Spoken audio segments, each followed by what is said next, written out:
If your TiVo remote is not responding, don't panic. This is a very common issue, and in most cases it can be fixed in under a minute. Whether the buttons aren't working, the light flashes but nothing happens, or the box won't respond at all, a few simple steps usually restore full control.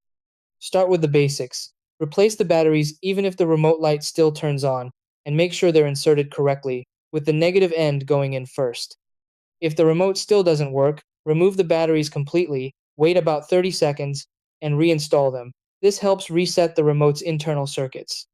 Next, check for obstructions between the remote and the TiVo box. For infrared remotes, a clear line of sight is required, so remove any objects blocking the signal.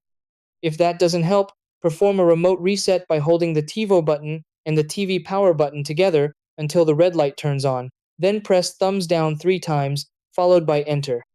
The light turning off confirms the reset. If your remote uses RF radio frequency, pairing may be required.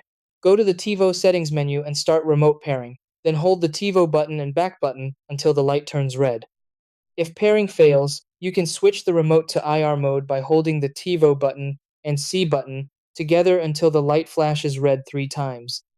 After resetting or pairing, reprogram the remote in the TiVo settings so it can control your TV's power, volume, and input. If problems continue, restart the TiVo box by unplugging it for 15-60 seconds. Persistent issues may require contacting TiVo support for a replacement.